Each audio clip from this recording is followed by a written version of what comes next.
pages of GI Diary, see the war from above. 2 stories of bomber pilots and their crews flying some of the war's most dangerous missions. A young gunner battles off German fighters as he tries to save a dying friend. And 3 bomber pilots infiltrate a heavily guarded oil refinery, only to be caught up in a whirlwind of confusion and destruction. Personal tales of courage and fear, high above the clouds.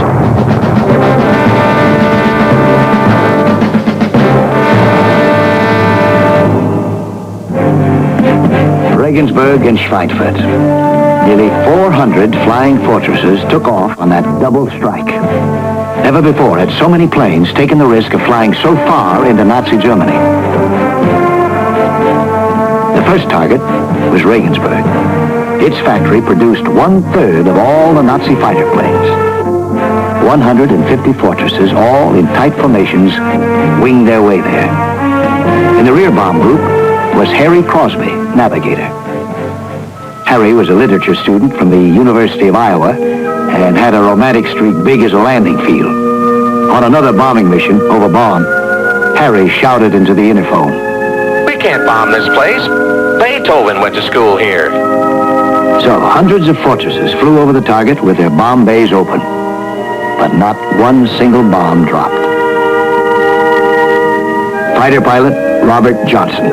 He was living in a small town in Oklahoma when the war broke out. He had always dreamed of becoming an Army pilot. So, on Armistice Day 1941, I joined up. I was an amateur boxer and couldn't wait to get into action. When we took off for Regensburg, I was hunting and looking for trouble.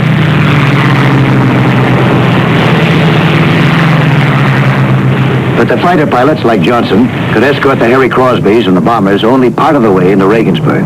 Their fuel supply was too low.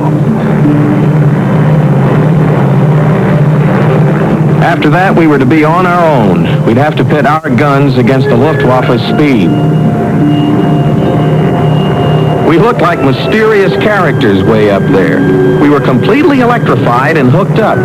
I was connected to the radio with a throat mic, hooked up to the oxygen supply, and even plugged into the electrical supply because we all wore electrical underwear.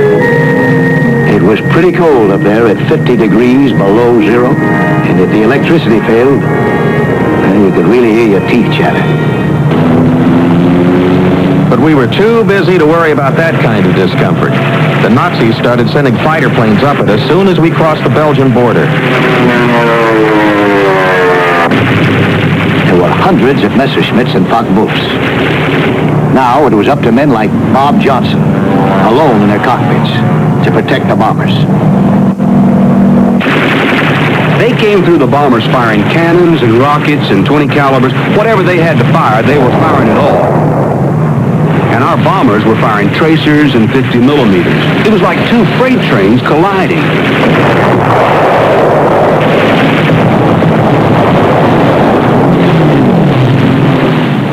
As we went through the bombers to get the Germans, I saw a Focke-Wulf crammed into the side of a fortress, the 2 of them falling together. And of course, parachutes all over the sky. Harry Crosby left his maps to man a gun. You'd be firing at 3 o'clock or 6 o'clock, and then all of a sudden, you'd see one of our planes catch fire. An outboard engine would start to smoke. It'd be a great, big, long stream.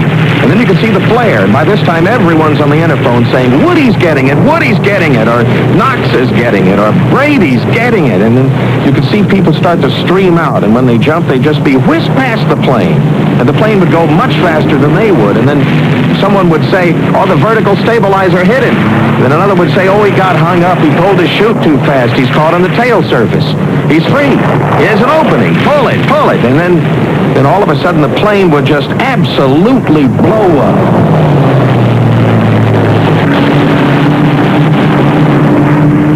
We fighters had to dodge a lot of debris. You'd instinctively duck and know it wouldn't do you any good. There wasn't much space to fly. You had to keep into the open space.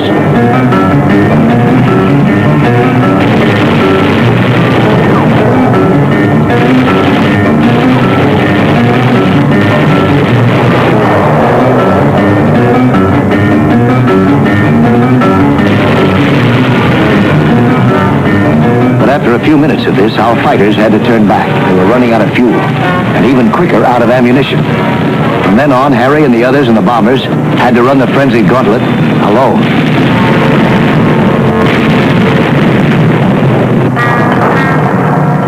When we reached the initial point, tremendous flak began to hit us. Big, black, poisonous flowers. We could see the flak make holes in other planes, and inside you could pick up the tiny bits of shrapnel. That is, if you could find it in the debris. We were firing our guns fast and furiously, and soon there was a tremendous amount of rolling shells, slippery cartridges. You'd try to kick them out of the way, but no luck. There was as much debris inside as out. It was like going through a junkyard.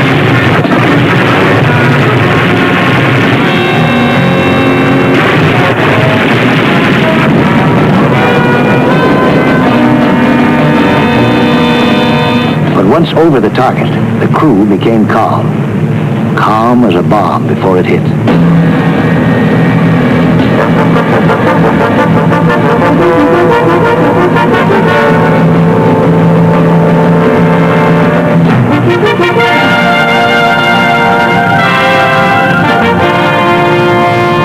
The bombs didn't hit all at once. The back one would hit first, and then the rest would ripple forward as though the explosions were walking along in a pattern. They had tail guiding apparatuses. But the incendiaries, they were a different kind of thing. They were like when you open a box of matches and you could just see them tumble all over, every which way.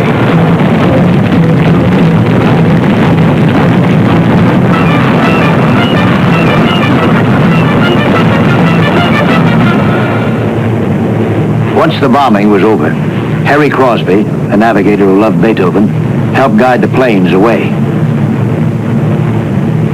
The remaining planes, that is.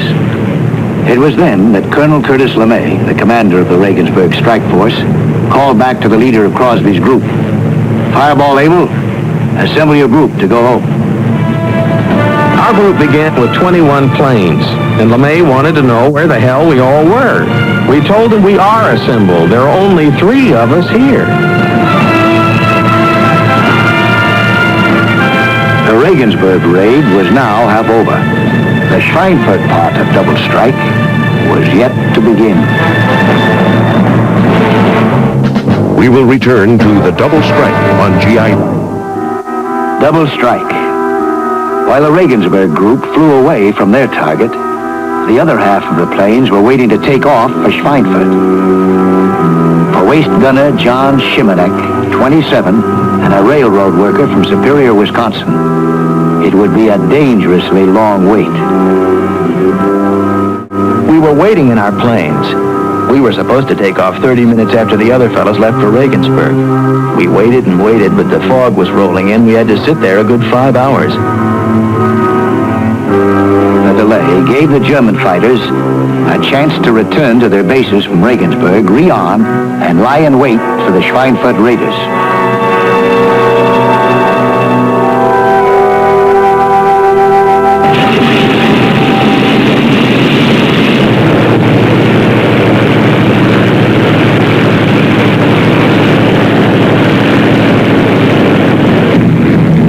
All that time on the ground made us irritable. Our mood was as foul as the weather. We were ready to take it out on the Nazis.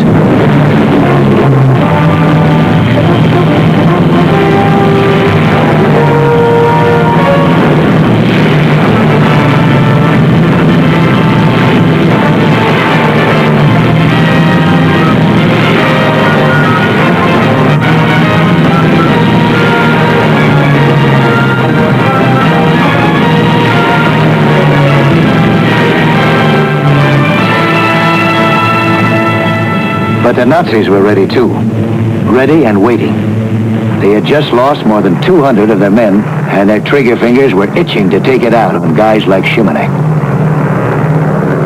I was in my position of left waist gunner when the navigator shouted back at us, "Bogey's coming in at 11 o'clock high." Outside was a swarm of mosquitoes, and one of them stung us in the very first attack. I heard, "Shim, Shim, I'm hit," and saw Miller, the right waist gunner, fall down. Then I pulled my arm back. Felt like somebody hit me with a baseball bat. Shimanek had no time to see where he was shot. Miller was belching blood. I reached under his oxygen mask, wiped off his blood, put him up on the catwalk, wrapped him in RAF blankets, and got back to my gun.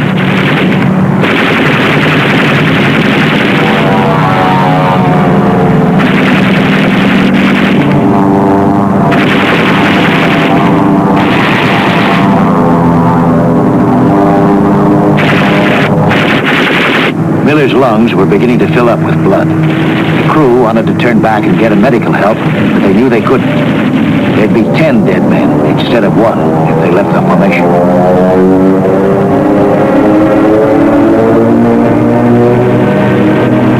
I had to take over both of the guns. They'd call out, "Jim, coming in at 10 o'clock," and I'd fire away from Miller's gun.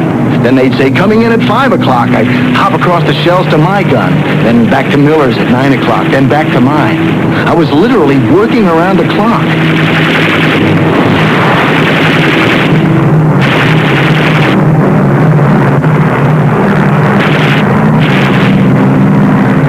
We had 100 miles of support from the RAF, but I didn't see anything after that.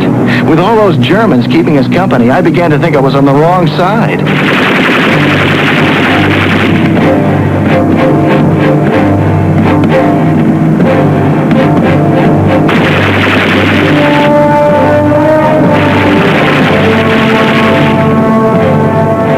The Germans were slashing through the formation at all angles. One of them fired from upside down at the squadron leader's plane and hit it. The pilot quickly pulled out of formation. In case his plane blew up, he didn't want the debris to hit any of his squadron.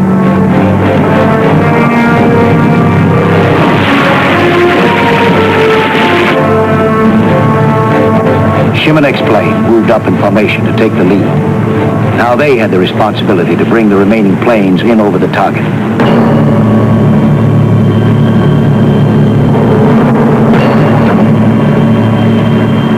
My mind was always half on Miller.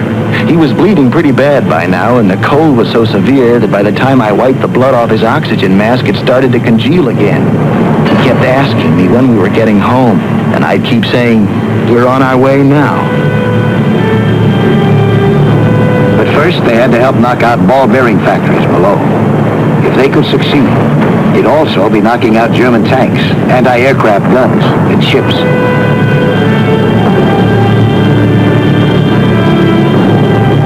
Everything moved on ball bearings, and we aimed to get it. Aim they did. The Germans tried to obscure the target by lighting smoke pots, but that didn't help.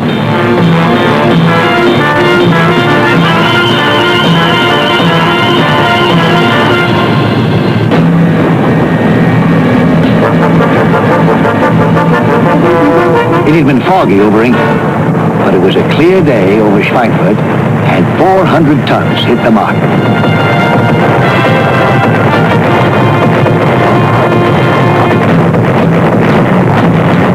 Schweinfurt turned black with smoke.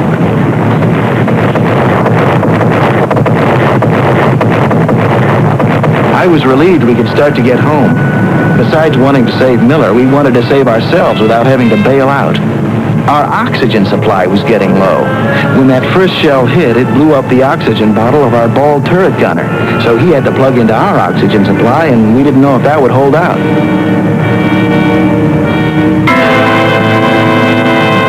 They were 17,000 feet up, and after 1 minute at that altitude without oxygen, you lose consciousness. After 20 minutes, you were dead. The Schweinfurt ordeal was only half over for Schimonek and his friends. Now they had to get back to England, and they really had to have luck on their side. Luck for the oxygen supply to last, luck for the gas and ammo to last.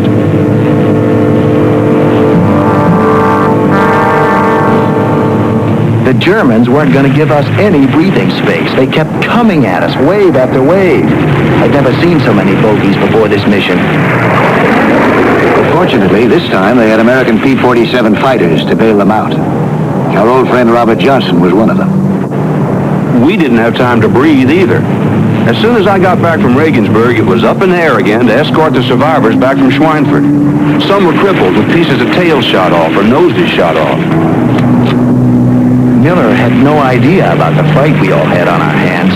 I'd shut his interphone off so he wouldn't hear any talk about him, wouldn't hear how bad off he really was. He'd been hit in the lungs. They were full up with blood now, and I didn't know how long he'd last.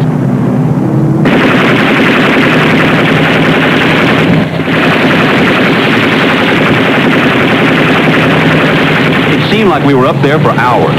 The Germans were zigzagging through the bombers, shooting up at them, down at them, bombing them, and we fighters were following them, hunting. Our bombers were pumping 50 calibers back and hit plenty of American fighters to boot. It was wild.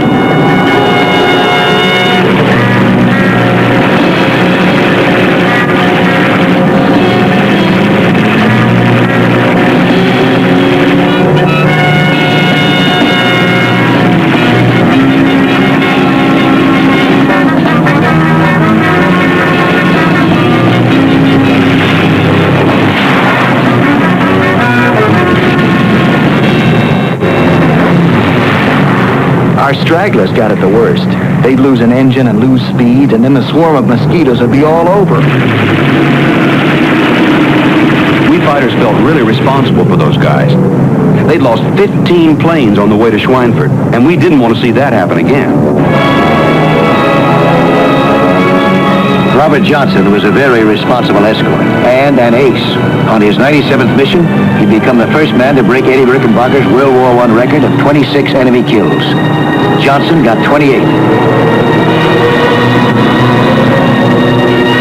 We were hopelessly outnumbered up there. But believe me, we gave those Nazis a tussle, and our bombers began to believe they'd get home. As the fortresses headed for the English Channel, the crew of Shimonek's plane made a very daring decision. We drew straws and decided the only way Miller could have a chance now would be for us to take a shorter route home.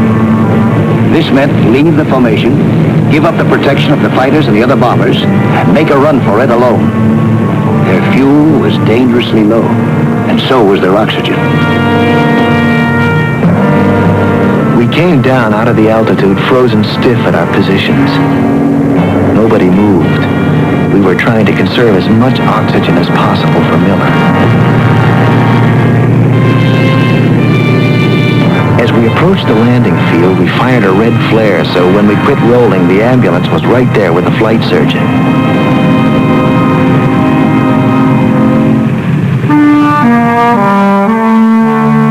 They carried Miller off the plane, and the doc immediately pumped a pint of blood out of his lungs. He would be all right. And so would Bob Johnson. That was my favorite maneuver, landing at my home base after a mission. But the double strike mission was not yet over. The planes that bombed Regensburg still had to make it safely to Africa. Why Africa? Well, our strategists knew when they planned this mission that the Regensburg strike force couldn't make it all the way back to England on their fuel. So, they sent them over the Alps to a very difficult landing in North Africa. The Alps were something. Cool white after that red-hot carpet the Germans rolled out for us. But I couldn't enjoy the luxury too long.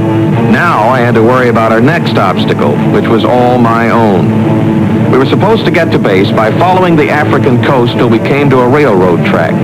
But I knew we didn't have enough fuel to go down the coast. Instead, I had to use dead reckoning and go straight in. Straight in, with no mountains or towns or even trees for markers. With the slightest mistake, they'd be blown off course by the wind. Everyone was worried we'd end up a relic in the desert, as several of our planes did during the war. But I knew I had to take the risk. The crew knew Harry Crosby was a very good navigator. He was to receive 3 Distinguished Flying Crosses, 3 Air Medals, and 2 Croix de Guerre. You know, my family were what we called reverse Okies. We'd come up to North Dakota when I was a kid, and the drought there absolutely wiped us out. but my dad was a gambler. So it was like old home week for me to take a gamble in the desert. We'd done it before, and damn it, this family could do it again. And do it again they did. But Harry Crosby and his friends were among the lucky ones. The double strike on Regensburg and Schweinfurt, this mission impossible, cost us 600 men and 60 flying fortresses, 1/5 of the entire 8th Air Force. Was it worth it? Well, Regensburg was reduced to rubble. As for Schweinfurt, 1/3 of all ball-bearing production was temporarily disrupted. But most important, we won a psychological victory. By defying the vaunted Luftwaffe over their home territory, the men in the flying fortresses stunned the German military. They proved in one bold double strike that not all the bogies in Germany could keep D-Day from dawning. We will return to Chapter 2 of GI Diary. Lying deep within Nazi Germany, the oil refineries at Ploesti were a prime target for American bombers. They flew at treetop level to avoid enemy radar, and they gambled with their lives in an attempt to cut off this vital resource. They were some of the war's most daring pilots, and this was their toughest target.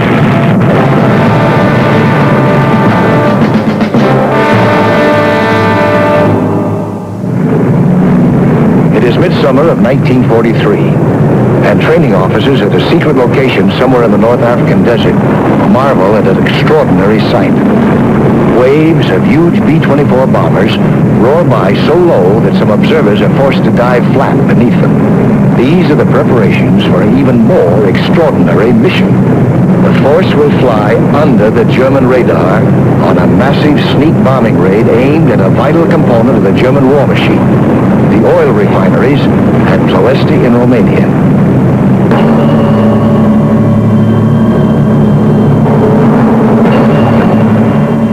The 5 refineries surrounding the city of Ploesti provide 1/3 of Germany's liquid fuel. Without this fuel, the advance of Hitler's forces would be slowed to a crawl. The Germans know it, and by 1943 have made Ploesti one of the most heavily defended installations in the world.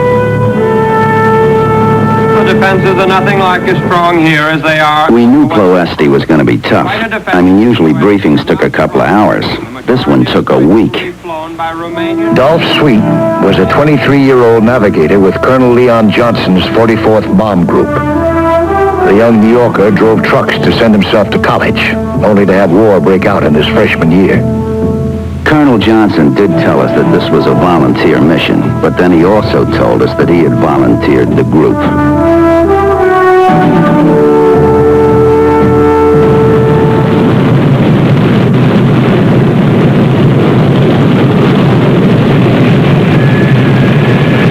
Nearly 180 B-24 Liberator bombers of Operation Tidal Wave, loaded way over capacity, lumbered down the runway and took off on the 1,000-mile journey to the target.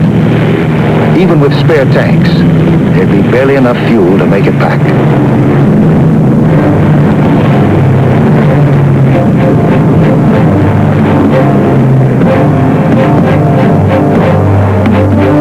Some men, like 19-year-old Bill Dawley of East Orange, New Jersey, one of those who signed up a week after Pearl Harbor, had more to worry about. I was tail gunner in one of the lead groups, and our plane was flying in the back of our formation, in what we called the coffin corner. But I didn't mind too much. I liked low-level flying. At our regular bombing altitudes, it got to be 30 below, so at least I knew I wouldn't freeze on this mission. About halfway to the target, the mission became separated in heavy clouds. The rear groups fell behind the leaders, and as the secrecy of the mission depended on radio silence, there was now no way to reunite the groups.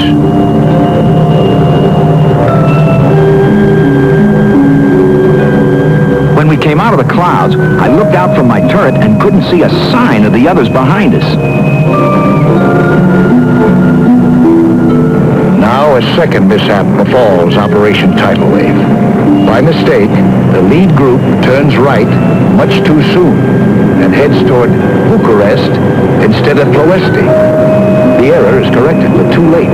The group turns back toward Ploesti, but they are now approaching the target from the worst possible angle, through the city's heavily fortified southern perimeter. And the Germans are waiting for them.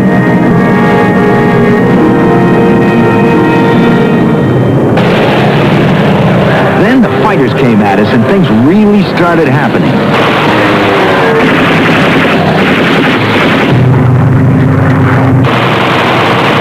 This one fighter came in so close I could almost see the color of his eyes. I just couldn't miss him at that range.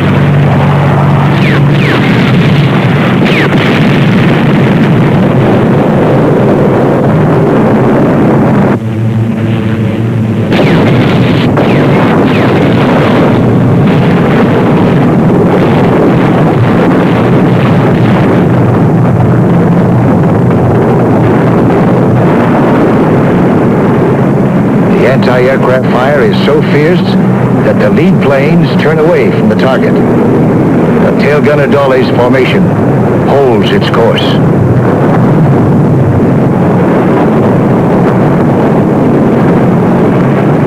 Over the target, it really got hot. I'll tell you, I'm glad I was facing backwards and didn't know what we were getting into.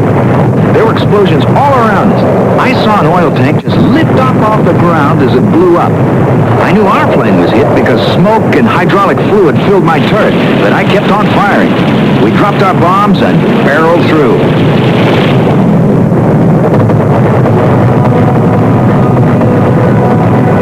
Dawley's group had accomplished the impossible in getting through to a target, but the mission plan, which called for separate objectives for each group, was now a shambles.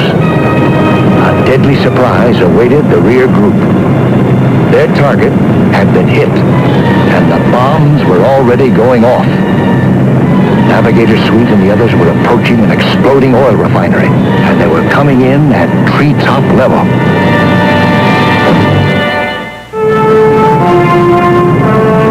The black smoke rising above Ploesti was a signal to the oncoming bombers that something had gone terribly wrong.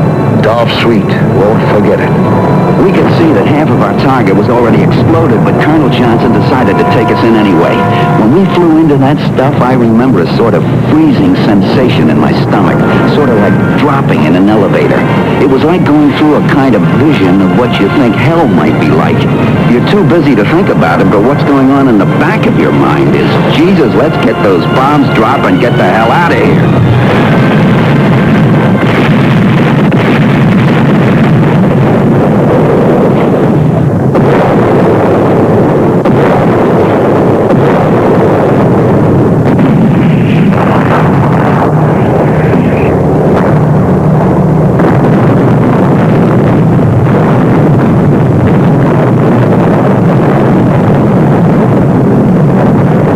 Over 40 bombers and their crews went down over the target. And for those who came through, there was another gauntlet to run. German fighters hovered beyond the flak, waiting for their prey to emerge.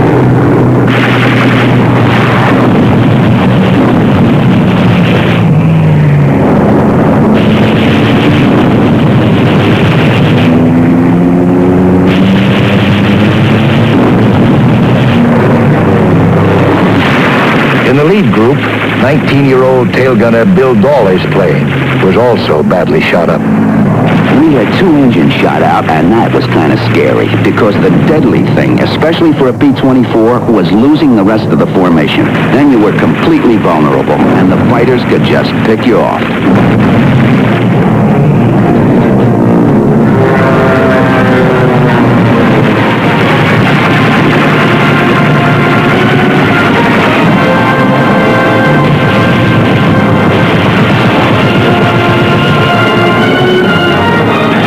So full of holes, we just couldn't get any altitude.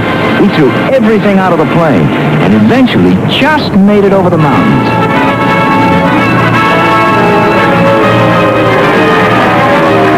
Later on, with the fuel gauge on empty and no brakes, we spotted a small strip in Sicily and somehow made it down.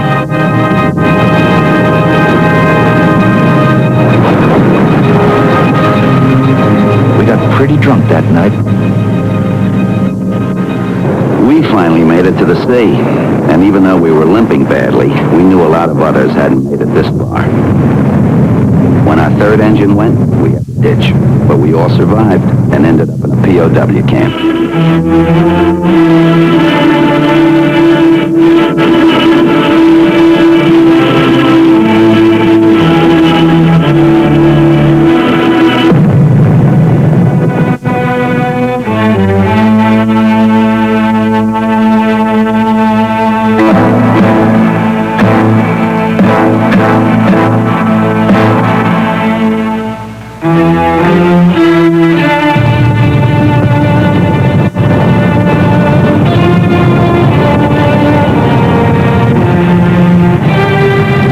Half the planes of Tidal Wave returned to home base in Africa that night. More than 500 men had been killed, wounded, interned, or taken prisoner. 5 Medals of Honor were awarded for that day, 3 posthumously. The low-level mission of August 1, 1943 would be recorded as one of the most heroic chapters in Air Corps history.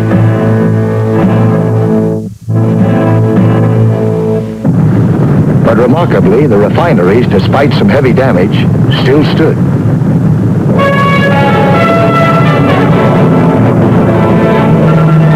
Months later, with smoke from 1,000 smoke pots obscuring the target for high-level bombers, a daring hit-and-run mission takes off from newly captured airstrips in Italy. The P-38 fighters are equipped with wing tanks and a 1,000-pound bomb in a special sling. These makeshift bombers will dive beneath the smoke to strike the refineries.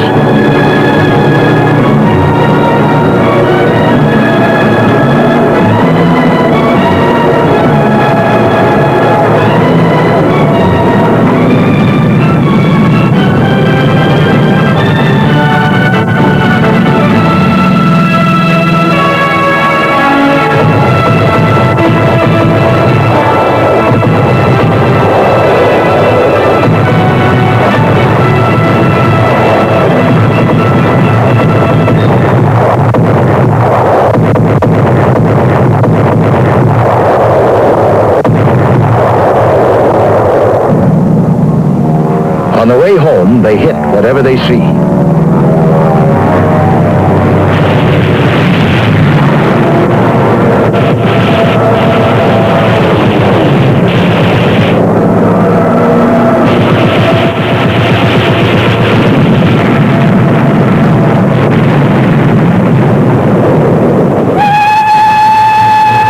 The attack is well executed, but the refineries still stand. Ploesti, it seems, will not yield to an aerial commando raid, no matter how daring.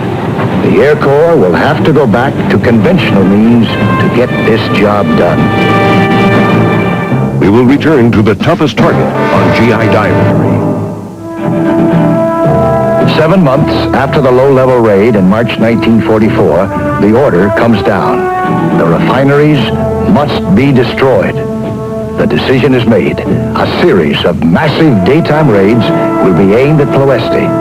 The bombers will mount a virtual siege, relying on the American specialty of high-level precision bombing to stem the flow of fuel to the Germans. Among those flying the first high-level raid is Sil Lenardini, a 26-year-old pilot from California's Napa Valley. I guess everyone was pretty serious in that briefing room. You see, we never knew till they woke us up where we'd be flying that day. When we saw that it was Ploesti, we all knew what that meant. But you didn't let on that you were nervous. You always figure, well, nothing can happen to me. They did have a priest there that day, though.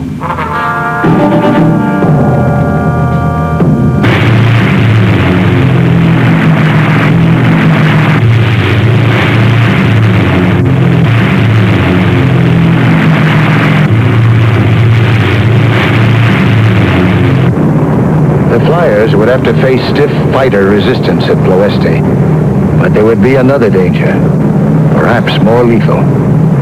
Flak.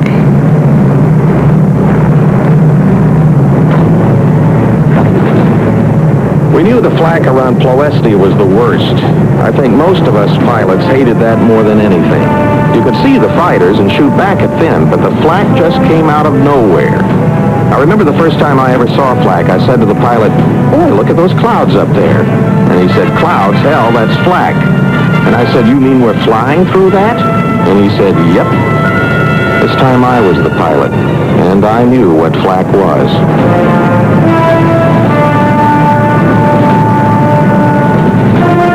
We knew they'd be expecting us. They had better radar, and we figured they had their people who let them know whenever we took off.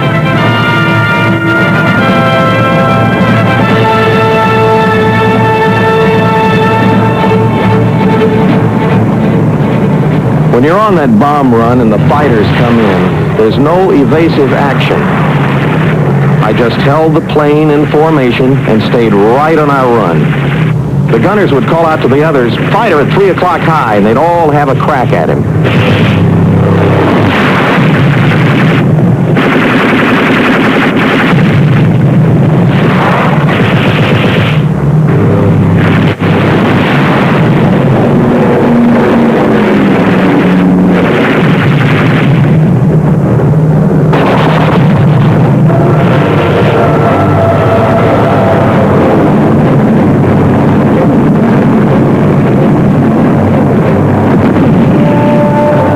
Near the target, we saw the first flak.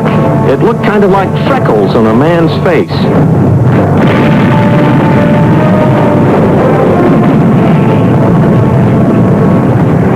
When we got over the target, it was really something. The flak was so thick, well, it was like a black ocean you could land on. The smoke from the other bombs and the smoke pots reached right up to our wingtips, 18,000 feet.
There were two flak explosions right underneath us. My right waist gunner reported an engine was on fire, and I pulled us out of formation so we wouldn't jeopardize the others if it exploded. My co-pilot was right on the ball. He hit the extinguisher and feathered the engine. We were out of formation now with only 3 engines, and sure enough, 2 fighters jumped us. Luckily, 2 P-38s came to our assistance. We just wouldn't have made it back if they hadn't been there.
Day after day, with fighters providing increasing cover.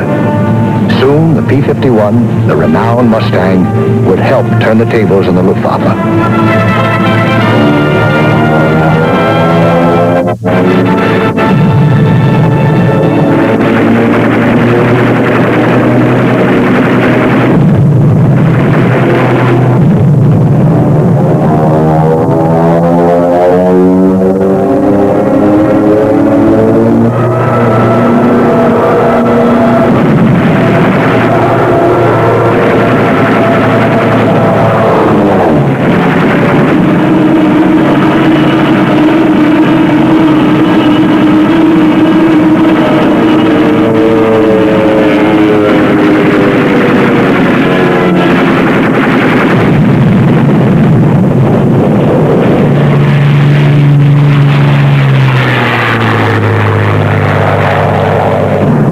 250 heavy flak guns continued to hurl their deadly barrage at the attackers, but the sheer tonnage of Allied bombs began to take its toll.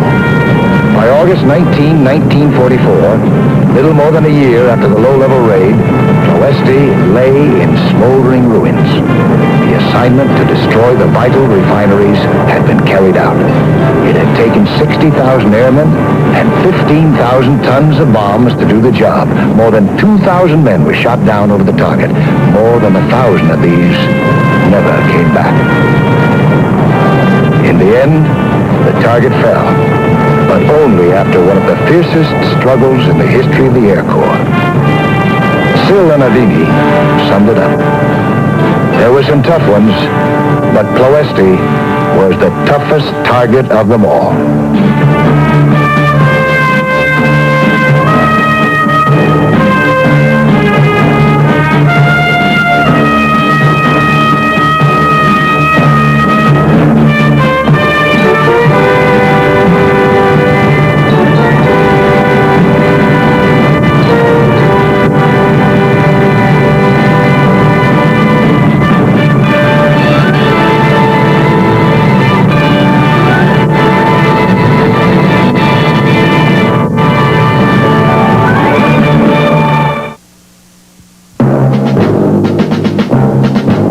In the next chapters of GI Diary, a short beach and a wide stretch of land become major obstacles for the Allied forces.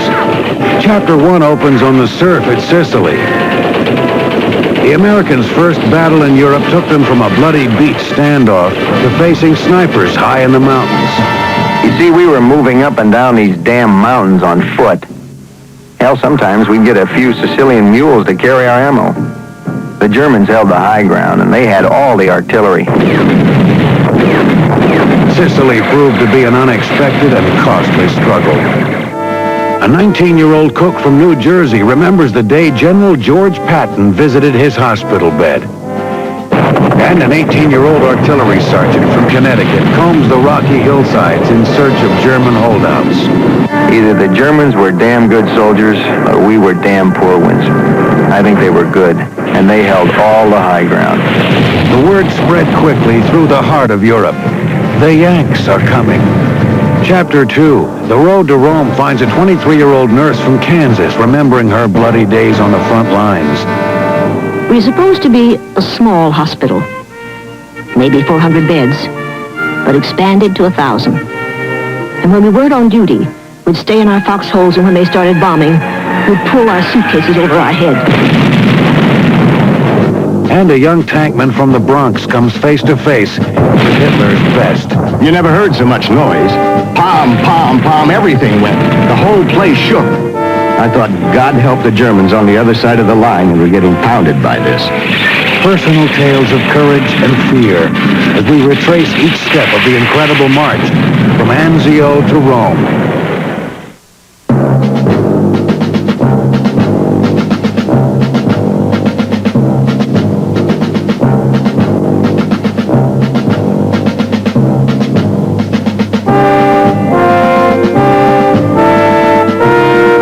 The world is changing fast. Technology is advancing by leaps and bounds. Keep up with the breakthroughs that transform our lives as the Discovery Channel goes beyond 2000. Next.